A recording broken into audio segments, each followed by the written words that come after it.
No one understood why Harrison chose that person. I heard someone whisper from the other end of the dining room, just loud enough for everyone to pretend they hadn't said it. No one answered.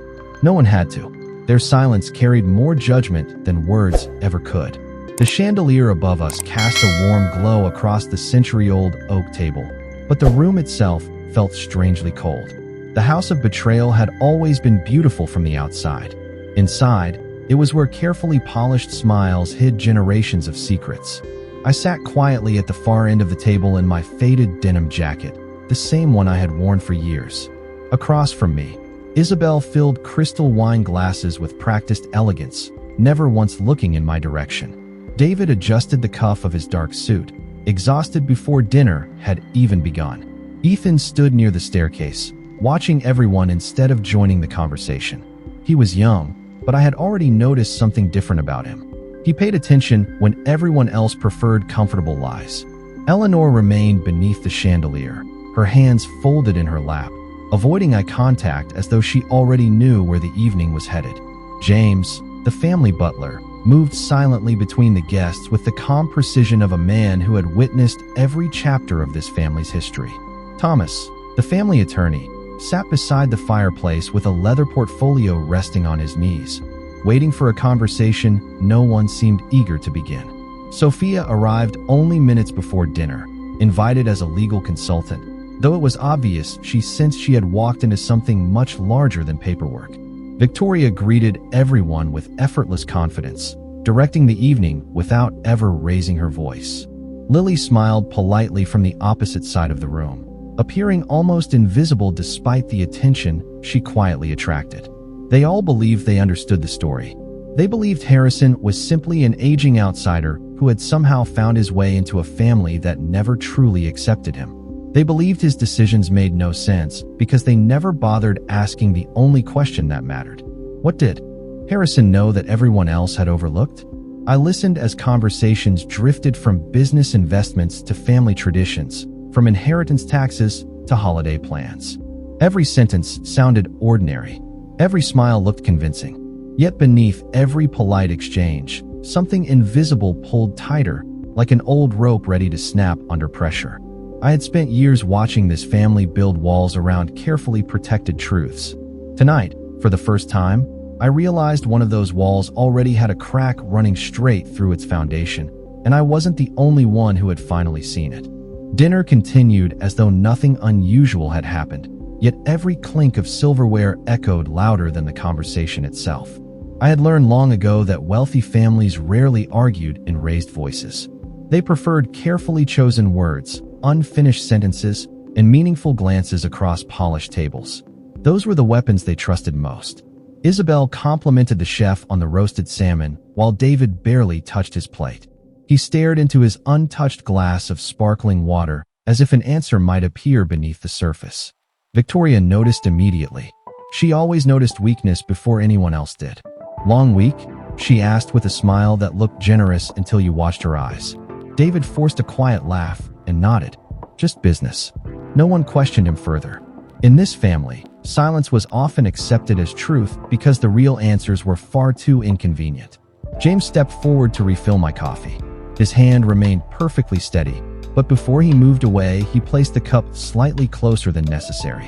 It was a tiny gesture, almost invisible, yet it reminded me that not everyone at this table had forgotten simple kindness.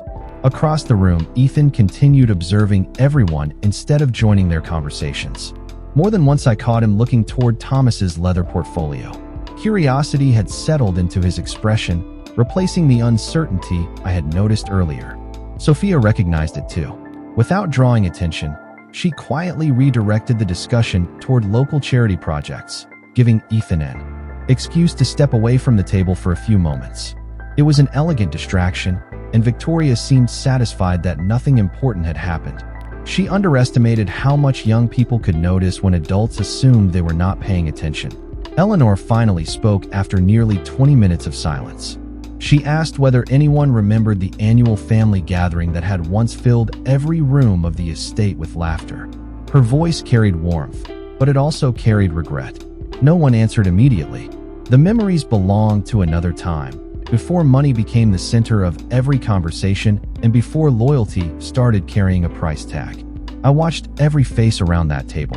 Isabel quickly changed the subject. Victoria smiled too easily. David lowered his eyes. Thomas remained unreadable. Only Ethan looked genuinely puzzled, as though he had just realized that the history he had grown up believing might have been carefully edited. At that moment, I understood something important. The greatest secret inside this house was not hidden inside safes, legal documents, or bank accounts. It lived inside the stories everyone agreed never to question, and those stories were beginning to fall apart one careful observation at a time. Xin Loi, Min Kong the Ho Tro Tao Teep Noi Dung Theo Yu Ka, Bam Sat Ky Thuat Viet de Training, Hoc Teep Tucmo Fong Qua Sat Mo T Mao, / Tai Lu Wan Lian Siu the Nu Muon, Min Ko the Viet Fan 3 Hon Ton Nguyen Ban, Jukung Nin Vat, Boi Can, Mok Trian Va the Loi Dramagia Din, and Hung Voi Catch Trian Kai Vavin Fong Moi, Kong Sa Chep Hey Mo Fong Qua Sat Tai Luong Wan. The conversation drifted toward old photographs displayed along the walnut walls, and for the first time that evening, no one seemed eager to speak. I stood and wandered toward a faded portrait hanging above the fireplace. It showed the estate more than 40 years earlier, before expensive renovations, before polished reputations, before success had become the only measure anyone respected. Harrison in that photograph looked younger, standing slightly apart from the others with the same quiet expression he still carried today. I remembered that afternoon more clearly than anyone else in the room ever could. Rain had soaked the fields, and the driveway had become a river of mud. Every guest complained about the weather except Harrison. He rolled up his sleeves, helped the staff carry furniture inside, and never asked for recognition. By sunset, everyone praised the elegant dinner without realizing who had saved it. That pattern repeated through the years. Whenever the family celebrated another achievement, Harrison quietly solved problems before anyone noticed they existed. Whenever mistakes threatened the family name, someone else accepted the applause while Harrison returned to the background. At first, I believed that was his choice. Later, I understood it had become everyone's expectation. Victoria preferred people who stayed useful without becoming visible. Isabel admired influence, but rarely acknowledged sacrifice. David grew up believing that accomplishments simply appeared because someone always made certain they did. Ethan had not lived long enough to witness those early years, yet he listened differently from the others. As I studied the old photographs, I noticed him standing only a few feet away, pretending to examine a landscape painting while carefully watching my expression. He did not interrupt. He simply waited. That patience reminded me of someone I had known many years ago. James quietly approached with a small wooden box he had found while organizing the library earlier that week. Dust covered the carved lid, and the brass clasp had darkened with age. He apologized for interrupting, explaining that it had been tucked behind a row of forgotten books. Harrison accepted the box without surprise, almost as though he had expected it to return one day. Nobody else paid much attention. The conversation resumed around the dining table, and laughter slowly replaced the uncomfortable silence. Only Ethan noticed the brief exchange. Our eyes met for a single moment before Harrison slipped the unopened box beneath his arm. Whatever rested inside was clearly not valuable because of money. It carried the weight of memory instead, and in this family, forgotten memories had a habit of becoming dangerous truths when the right person finally opened them. The evening slowly settled into the comfortable rhythm that always fooled outsiders into believing the Whitmore estate was built on harmony instead of carefully managed appearances. Dessert arrived on polished silver trays. Coffee filled delicate porcelain cups, and soft music drifted through hidden speakers behind the carved wood panels. Anyone visiting for the first time would have admired the elegance without noticing how little genuine warmth existed around the table. Harrison quietly carried the small wooden box into the library while everyone remained occupied with polite conversation. He closed the heavy oak door behind him and placed the box on an antique writing desk that had belonged to the family's founder generations earlier. Dust floated through the golden light from the fireplace as he released the worn brass clasp. Inside rested several yellowed letters, a leather notebook, and a faded black and white photograph folded so many times that the edges had become soft. Harrison stared at the photograph for several long moments before allowing himself a quiet smile, filled more with sadness than satisfaction. Every answer the family had spent decades avoiding seemed to rest inside that forgotten collection. A gentle knock interrupted his thoughts. James stepped inside carrying a fresh pot of coffee without waiting for permission because he had known Harrison long enough to recognize when silence was more valuable than conversation. He noticed the open box but did not ask questions. Instead, he quietly placed a single envelope on the desk. It had arrived earlier that afternoon with no return address. Harrison turned it over carefully before opening it. Inside was a simple handwritten note. Someone else remembers. Do not let them rewrite the past again. There was no signature, no explanation, only those 10 words. Harrison folded the note and slipped it beside the old photograph. Across the hallway, Ethan had been searching for the downstairs restroom when he noticed the library door standing slightly open. He caught only a brief glimpse of Harrison studying the faded picture before. James quietly closed the door. Ethan continued walking without making a sound, but curiosity settled deeply in his mind. Back inside the dining room, Victoria confidently outlined future renovation plans for the estate as though every important decision had already been made. Isabel agreed with nearly every suggestion while David listened without enthusiasm. Eleanor lowered her eyes into her untouched coffee. Sophia watched the family with increasing concern because she sensed invisible conversations unfolding beneath every spoken word. Harrison returned a few minutes later carrying nothing except the calm expression he had worn throughout the evening. No one realized the forgotten box had quietly transformed an ordinary family dinner into the beginning of a reckoning that would depend not on money or influence, but on which version of the family's history finally survived. The guests gradually drifted into smaller conversations, leaving the grand dining room filled with the quiet murmur of crystal glasses and carefully measured laughter. Harrison stepped onto the back terrace where the cool evening air carried the scent of cedar and freshly cut grass across the estate. The gardens had been maintained with remarkable precision for decades, yet even perfect landscapes could not hide neglected roots. He rested one hand on the stone railing and looked toward the old greenhouse at the far edge of the property. Few people visited it anymore. Most believed it held nothing more than forgotten gardening equipment. Harrison knew otherwise because he had been the one who locked its doors many years earlier. Behind him, the terrace door opened softly. Ethan hesitated before joining him. Neither of them spoke for several moments. The silence felt comfortable rather than awkward. Finally, Ethan looked toward the distant greenhouse and asked, "Have you always lived here?" Harrison smiled faintly. "No, I have only spent enough years here to watch people forget how this family truly began." Ethan considered those words carefully. Everyone keeps talking about the future tonight. Nobody seems interested in the past. Harrison nodded. That is often because the past asks questions that the future cannot answer. Before Ethan could respond, James appeared at the doorway and quietly informed them that Thomas wished to speak with Harrison privately before leaving the estate. Harrison thanked him and excused himself. Ethan remained alone on the terrace, watching the lights glowing through the mansion windows. For the first time, he realized every person inside carried a different version of the same family story. Inside the library, Thomas closed the door behind them and removed a folded document from his leather portfolio. "I was instructed not to deliver this unless certain events began unfolding," he said calmly. Harrison accepted the sealed envelope but did not open it. Instead, he studied Thomas with thoughtful eyes. "You believe that time has arrived?" Thomas answered without hesitation. "After tonight, I do." Their conversation ended there because neither man believed important truths should be rushed. Harrison slipped the envelope into his inside pocket and returned to the hallway. As he walked back toward the dining room, he noticed Victoria standing alone beside one of the tall windows. She smiled politely, but her expression changed the instant she realized Harrison had seen her watching the library door. It lasted less than a second before the polished confidence returned. Most people would have missed it completely. Harrison did not. Quiet certainty settled over him. Whatever secret had been buried for decades was no longer resting peacefully beneath old traditions. Someone else had begun searching for it. And from this moment forward, every conversation inside the estate would carry a meaning far beyond the words anyone chose to say.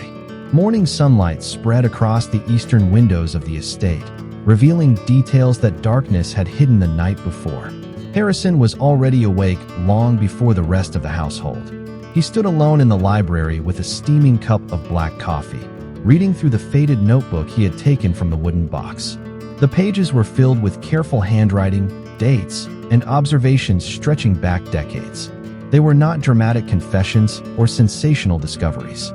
They were ordinary moments recorded by someone who understood that quiet facts often survived longer than loud accusations.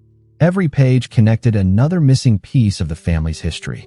Behind him, the old grandfather clock struck 7. A few minutes later, James entered carrying the morning mail. Without interrupting, he placed the envelopes neatly beside the desk before quietly mentioning that Ethan had been asking about the greenhouse after breakfast. Harrison closed the notebook with deliberate care. "Did you tell him anything?" he asked. James shook his head. "Only that some doors stay closed until the right questions are asked." Harrison smiled slightly. That was the correct answer. Across the estate, Ethan wandered through the gardens, following an overgrown stone path that most visitors ignored. The greenhouse stood at the far edge of the property beneath towering oak trees. Its glass panels reflected the morning sky, making it impossible to see inside. He stopped several feet away, noticing that the heavy iron lock looked old but carefully maintained. Someone still visited this place even if no one admitted it. Before he could move closer, Sophia appeared from the opposite path carrying a notebook of her own. She greeted him with an easy smile and asked whether he enjoyed old architecture. Ethan laughed softly, recognizing the gentle attempt to distract him, but he accepted the conversation anyway. As they walked back toward the house, Sophia quietly admitted that families with long histories often protected traditions without asking whether those traditions still deserve protection. Her words lingered in Ethan's thoughts long after they reached the front steps. Inside, Victoria reviewed renovation sketches with Isabel, while David stared absent-mindedly through the dining room windows. Eleanor remained unusually quiet, gently tracing the rim of her teacup as though listening to voices only she could hear. Thomas arrived shortly before noon carrying another leather portfolio, his expression calm but thoughtful. Harrison noticed the brief exchange of glances between Thomas and Eleanor. It lasted only a heartbeat, yet it confirmed something important. More than one person had been carrying the burden of the family's hidden past. The truth had never belonged to a single witness. It had simply waited for enough people to stop pretending they had forgotten. By late afternoon, the estate had returned to its familiar routine, yet nothing felt ordinary anymore. Harrison carried the old notebook into the sunroom, where tall windows overlooked the gardens. The quiet there allowed him to think without interruption. He carefully compared the handwritten dates inside the notebook with several documents Thomas had discreetly delivered that morning. Individually, they appeared harmless. Together, they revealed a pattern that had remained invisible for decades. Decisions everyone believed had been made by one respected member of the family had quietly originated from someone else entirely. Harrison did not celebrate the discovery. He simply closed the notebook and looked outside, wondering how many lives had been shaped by assumptions that no one had ever questioned. Meanwhile, Ethan found Eleanor sitting alone beside the grand piano. She gently polished a small silver picture frame without looking at the photograph inside. After a long silence, he finally asked whether the family had always been this distant. Eleanor smiled sadly. She answered that distance rarely appeared overnight. It arrived one compromise at a time until people no longer remembered what closeness had felt like. Ethan wanted to ask another question, but her expression told him she had already revealed more than she intended. Across the hall, Victoria confidently organized plans for an upcoming family foundation meeting, speaking with the certainty of someone accustomed to being followed without hesitation. Isabel supported each proposal while David remained unusually distracted. Sophia noticed the tension but chose to observe instead of interrupting. She had begun to understand that listening often uncovered more truth than arguing ever could. As evening approached, James quietly unlocked a cabinet in the library and removed an old guest register that had not been opened for many years. He placed it on Harrison's desk without a word. Inside were signatures, dates, and handwritten notes from visitors whose names had slowly faded from family conversation. One signature immediately caught Harrison's attention because it matched the handwriting in one of the letters from the wooden box. The connection was impossible to ignore. Someone once welcomed into the estate had witnessed events the family later chose to forget. Harrison carefully closed the register and placed it beside the notebook. He realized the pieces no longer pointed toward a mystery about wealth or inheritance. They pointed toward identity, loyalty, and a promise quietly broken long before the younger generation had been born. Downstairs, Ethan watched the family gather for another formal dinner. Their conversations sounded exactly as they always had, calm and polished. Yet he could no longer hear them the same way. Every ordinary sentence seemed to hide another unfinished story, and he began to understand that the greatest inheritance inside the estate was not its fortune, but the truth everyone had spent years trying to leave behind. The following evening, the family gathered once again beneath the towering chandelier, convinced that another formal dinner would restore the familiar balance inside the estate. Harrison noticed how easily routine calmed people. They assumed that if everyone returned to the same seats, used the same crystal glasses, and repeated the same conversations, yesterday's questions would quietly disappear. Yet questions rarely vanished. They simply waited for someone willing to ask them again. Ethan entered carrying the old guest register James had allowed him to examine earlier that afternoon. He had not read every page, but one recurring name had caught his attention. The signature appeared again and again across nearly 20 years, then suddenly stopped without explanation. Curious, he approached Eleanor and gently asked whether she remembered the visitor. She looked at the page for a long moment before closing the book with trembling hands. "Some people leave a greater mark after they disappear than while they are present," she said softly. "Your grandfather understood that. I did not." She said nothing more. Across the room, Thomas quietly watched the exchange without interrupting. Sophia noticed it as well, recognizing that silence had become a language of its own inside this family. Meanwhile, Victoria confidently presented plans for a charitable foundation that would carry the family name into another generation. Isabel praised the proposal while David nodded absent-mindedly, though his attention wandered repeatedly toward Harrison. Something about Harrison's calm confidence unsettled him more than open confrontation ever could. James served coffee with his usual precision, yet before leaving the table, he quietly placed a folded note beside Harrison's cup. It contained only a single sentence. "The archive room has been opened." Harrison looked toward James, who gave the slightest nod before returning to his duties. After dinner, Harrison walked alone through the eastern corridor toward the oldest wing of the mansion. The archive room had remained locked for years because everyone believed its records had already been cataloged. Inside, rows of carefully labeled boxes stretched from floor to ceiling. Dust covered most of them, but one shelf had recently been disturbed. Someone else had been searching. Harrison slowly removed a weathered ledger and opened it to the first marked page. Tucked between two sheets rested a sealed envelope addressed in handwriting he immediately recognized. It had never been mailed. It had never been opened. As he held it beneath the soft light, he realized the greatest secret inside the estate had not been hidden by accident. It had been preserved deliberately by someone who believed the truth would only matter when the right generation was finally ready to accept it.